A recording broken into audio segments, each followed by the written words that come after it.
কিছুটা বিরতি দিয়ে বিশ্ববাজারে আবারও বেড়েছে স্বর্ণের দাম। ইরান যুদ্ধ সমাধান বিষয়ে আলোচনার খবরে চাঙ্গা মূল্যবান এই ধাতুর দাম। স্বর্ণ ছাড়াও দাম বেড়েছে রূপা ও প্ল্যাটিনামের, তবে দাম কমেছে আরেক মূল্যবান ধাতু প্যালাডিয়ামের। বার কয়েক দরপতনের পর আন্তর্জাতিক বাজারে কিছুটা বেড়েছে স্বর্ণের দাম। ইরান যুদ্ধ সমাধান নিয়ে আশাবাদ তৈরি হওয়ায় তেলের বাজারে চাপ কমেছে, ফলে মূল্যস্ফীতি নিয়ে উদ্বেগও কিছুটা কমেছে।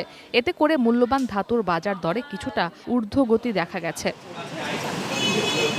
বুধবার বাংলাদেশ স্থানীয় সময় সন্ধ্যায় স্পট মার্কেটে স্বর্ণের দাম প্রতি আউন্স 0.4% বেড়ে 4,499.72 ডলারে দাঁড়ায়। এর আগের দিনের লেনদেনে স্বর্ণের দাম 7 সপ্তাহেরও বেশি সময়ের মধ্যে সর্বনিম্ন পর্যায়ে নামে। অন্যদিকে জুন মাসে ডেলিভারির জন্য আমেরিকার গোল্ড ফিউচার্স 0.2% কমে প্রতি আউন্স 4,502.10 ডলারে নেমে আসে।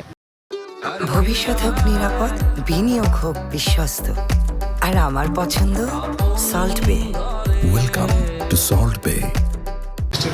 হাই রিজ ফিউচার্সের মেটালস ট্রেডিং পরিচালক ডেভিড মেগার রয়টার্সকে জানান, যুদ্ধ পরিস্থিতির যে কোনো ধরনের সমাধান বা হরমুজ প্রণালী উন্মুক্ত হওয়ায় স্বর্ণের বাজারের জন্য ইতিবাচক হবে, কারণ এতে সুদের হার কমার সম্ভাবনা তৈরি হবে, যা স্বর্ণের বাজারের জন্য সহায়ক হিসেবে কাজ করবে। তবে স্বর্ণ ছাড়াও বেড়েছে রূপার দাম। 1.9% বেড়ে প্রতি আউন্স 75.26 ডলার এবং প্লাটিনামের দাম 0.5% বেড়ে 1,932.37 ডলারে দাঁড়িয়েছে। তবে প্যালাডিয়ামের দাম 0.1% কমে প্রতি আউন্স 1,352.75 ডলারে নেমে এসেছে। ইসরাত মুক্তি, ওয়ান ইন্টারন্যাশনাল ডেস্ক।